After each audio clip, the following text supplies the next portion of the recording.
yung massive government infrastructure spending, nasimulan ito nung nakaraang administrasyon. In fact, nung panahon ni Pinoy, prior to FPRRD's administration, ayaw nga nilang gumastos, di ba?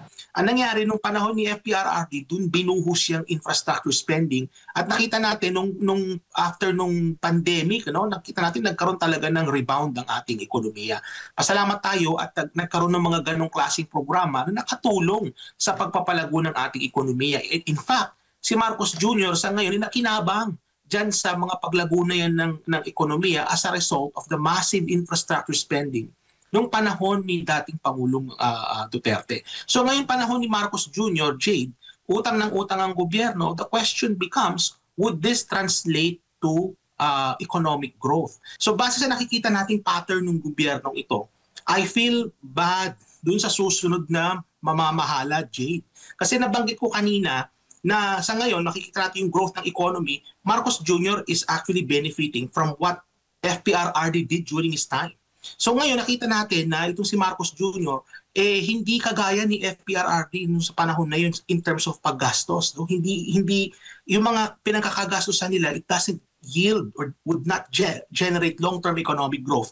Kaya kung sino man yung susunod na uupo, Jay, yung susunod na administration, will be handicapped in a way kasi nga hindi siya makikinabang the way Marcos Jr. benefited doon sa mga programa ni Pangulong Duterte noong mga panahon na yun, Jade. Ito nga pong paglaki ng ating utang, umabot po sa bagong pinakamataas na antas ang utang ng bansa na halos umaabot po ito ng 17 trilyong piso. Ayon po yan sa Bureau of the Treasury. Mas mataas po yan ng 10.24% kumpara po sa 15.35 trillion pesos noong Mayo ng nakaraang taon. Dahilan po ng pagtaas ay dulot po ng pag-issue ng mga bagong domestic securities ng gobyerno. Una, ano bang masasabi mo dito?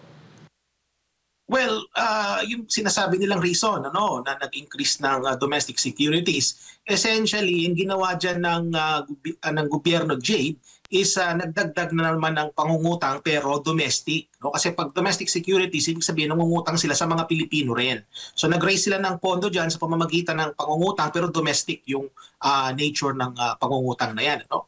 At the end of the day, pangungutang pa rin yan. No? And dapat yan, babayaran yan in the future, either in the form of higher taxes or baka makompromiso yung mga government services sa hinaharap. No? So halimbawa, natapos na yung termino ni Marcos Jr., ang magsasuffer niyan yung kung sino man yung susunod na uupo. No? Kaya dapat maging listo tayo, no? mga kababayan, maging listo tayo in a way na dapat maging kritiko tayo kung saan ba napupunta itong mga inuutang. Kasi ang nangyayari niyan, ang mapipenalize dito or ang magsasuffer niyan is yung mga Pilipinos sa susunod na mga panahon, yung mga future Filipinos. No? So, ang nakikita ko dito, Jade, kinakailangan na ang ating gobyerno din ay maging prudent in terms of mga pinagkakagastusan nito. No? So, halimbawa, napunta lang ba ito sa ayuda? No? Napunta lang ba ito sa mga spending na mga infrastructure na hindi naman makakapaglikha ng paglago sa ekonomiya? No?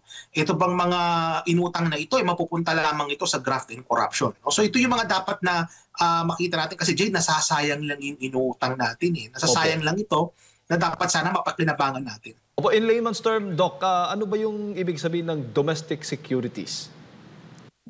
So essentially, nag-raise sila ng pangungutang domestically. So that could be in the form of bonds, Jade. So ang bond, ganito yan. Isang pirasong papel yan na nagsasabi na ako, ang gobyerno ng Republika ng Pilipinas, ay may utang sa iyo, no, for a specified amount na nakasulat dun sa papel na yon, at babayaran yun sa iyo ng gobyerno after a certain period of time. Ang tawag natin dyan maturity. At babayaran nila yon plus interest. No? So sa ngayon, dahil mababa ang interest rate, sa palatingin ko, Jade, no, mukhang naging attractive sa ating gobyerno na mangutang at least domestically kasi mababa yung interest rate. At kapag mababa ang interest rate, ibig sabihin, magiging mababa yung cost of borrowing din nila in the future. No? So yun po yung ibig sabihin ng domestic security. Kasi po mga kababayan, ang pangungutang po ng gobyerno ay may dalawa pong pinanggagalingan yan. Either panloob po o panlabas. So panloob, yung nabanggit natin kanina, kagaya ng mga bonds, mga domestic securities, ganyan po yan. Yun naman pong external na pangungutang, yan po yung inuutang natin halimbawa mula sa World Bank, sa IMF, sa ADB, at kung ano-ano pang mga iba pang mga bansa na nagpapautang po sa atin. Opo. So, ibig sabihin po, lalong makakahikayat pa ito sa mga lokal na mamumuhunan, mga investors? Oh, well, ganito kasi yan, Jade. Okay, so yes, makakahikayat kasi halimbawa kung meron kang excess liquidity, kung meron kang extra na pondo, pwede mo maipahiram sa gobyerno.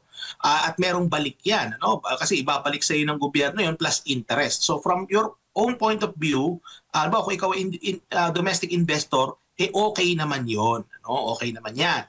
At nakapag-raise nga sila ng pondo through that method, no? So which is okay naman. So that is one way actually, Jade, of generating investment. Ngayon, kasi maraming klaseng investment, Jade. So merong investment na kagaya niyan, ano, magpapautang ka sa gobyerno, at usually yung mga ganyang klaseng utang, guaranteed yan ng gobyerno, Jade. Kumbaga at the end of the maturity, ikaw yung mababayaran talaga niyan. No? Kasi nga, ano yan kumbaga secured yan by the government.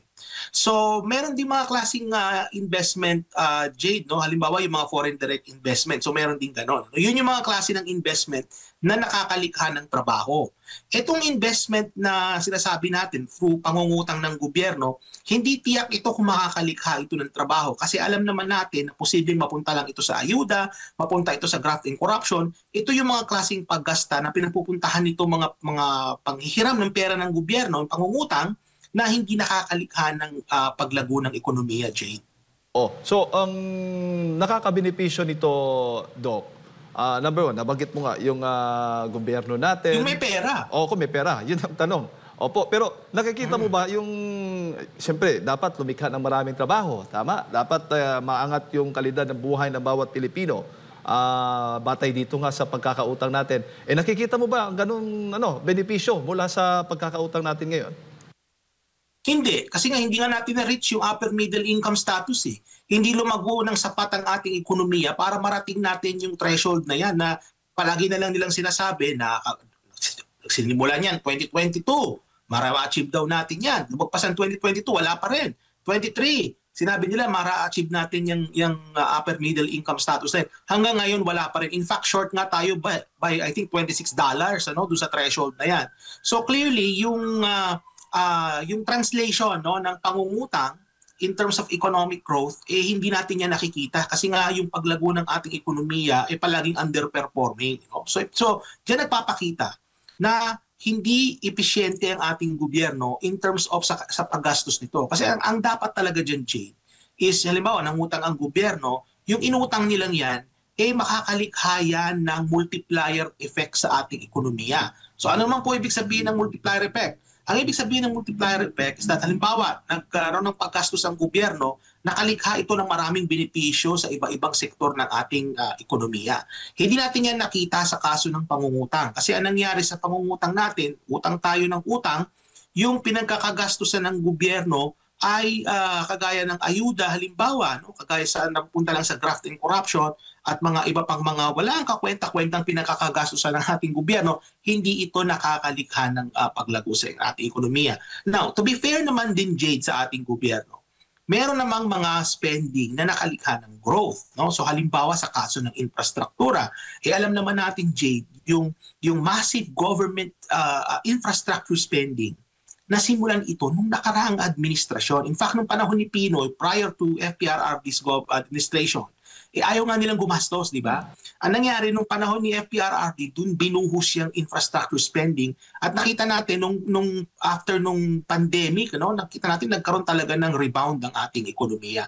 Pasalamat tayo at nagkaroon ng mga ganong klaseng programa na nakatulong sa pagpapalago ng ating ekonomiya. In fact, si Marcos Jr. sa ngayon, nakinabang dyan sa mga paglago na yan ng ekonomiya as a result of the massive infrastructure spending nung panahon ni dating Pangulong Duterte. So ngayon panahon ni Marcos Jr., Jade, utang ng utang ang gobyerno, the question becomes, would this translate to economic growth?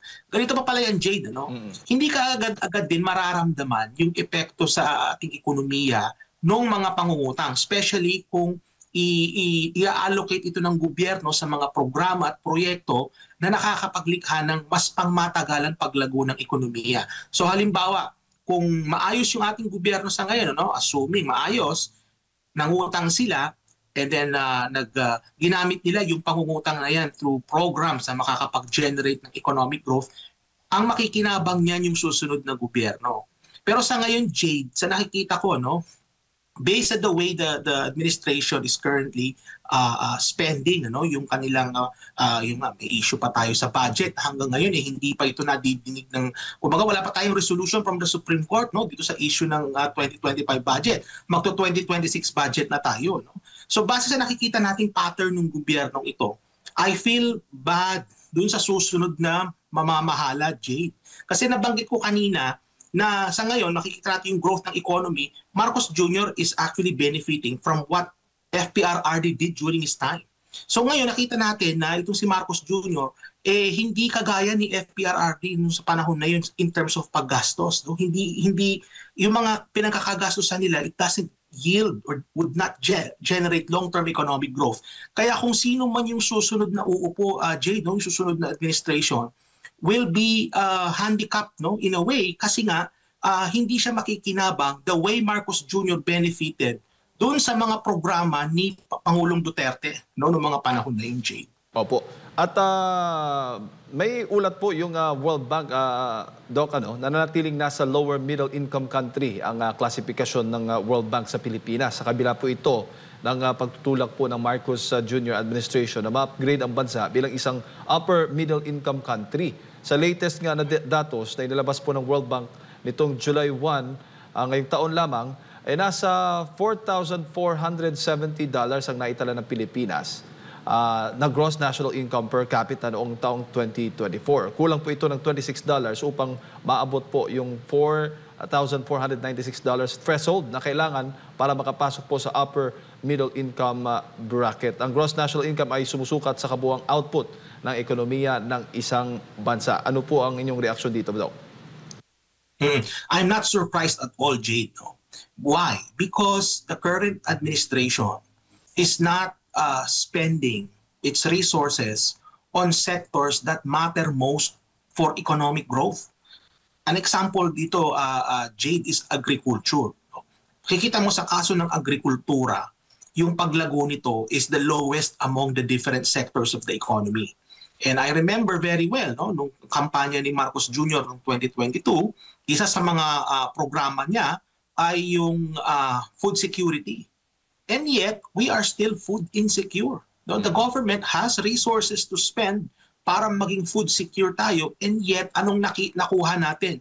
Yung pilit na 20 pesos na kilo ng bigas. And again, i-relate ko to, no, Jade, kung sino man yung susunod na uupo after ni Marcos Jr. Kasi itong programang ito, it's very difficult to sustain for a long period of time. Kasi napakalaki ng subsidiya na ipuputin ng gobyerno for this program. And just imagine the political fallback nito kapag sa susunod na administrasyon, sinabi nila na, hihinto na muna natin yung 20 pesos na kilo ng bigas. That would look bad on them politically. And yet, itong si Marcos Jr., ginagawa nila nito ngayon at the expense of borrowing from the future. Kasi inuutang naman nila din yung pinagsusubsidiyan nila dyan sa bigas. So, the point I'm trying to make here is that the current administration is not doing its best in terms of addressing issues that matter most for economic growth. O kagaya halimbawa sa agriculture, no? Hindi nila yan pinagtutuunan ng resources. Kasi alam mo, tingnan mo na lang, Jade, ha? Sa kaso ng mga pinag-aangkatan natin ng bigas, no? Yung mga pinag-i-importan natin ng bigas, kung titingnan mo yung kanilang agriculture budget as a share of the total budget, doble sa kaso ng Pilipinas. No? So my point is, if you want to achieve food security, dapat malaki ang ina-allocate din natin sa sektor ng agrikultura. Sa nakikita ko ngayon, si Marcos Jr. mukhang puro papogi lang. Nakikita natin, pupunta siya sa mga farm, kagaya kahapon, namigay sila ng mga farm equipment. Ang tanong dyan, ilang porsyento ba ang target nilang mabigyan ng farm equipment for the year? No? Inilalabas ba nila yung mga target na yan? It's very hard to find these targets. No? Na-achieve ba nila yung gustong kasi kung na-achieve, Jade, yung target, we won't be food insecure like what we are right now.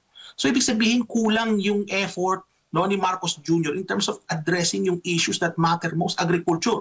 May madagdag pa ako, Jade, turismo. Makikita mo sa tourism, Jade, yung ating tourist arrivals, hindi pa natin na-reach yung level na panahon na bago mag-pandemic, and yet our neighbors, na-reach na nila yun. In fact, nasurpass pa nila. Hindi ba? So alam naman natin na napakaganda ng ating bansa. Napakarami nating mga attraction. Bakit hindi natin i-open sa mga ibang bansa, kagaya sa China, and yet inaaway natin ang China. Which is also connected din, Jade, sa ating foreign policy. So kumbaga maraming example, Jade. Aabutin tayo ng buong araw just to talk about the many different examples sa kabiguan ng Marcos Jr. na ma-address yung mga issue, yung mga problema ng ating ekonomiya na sana makakapag-contribute na paglago ng ating ekonomiya.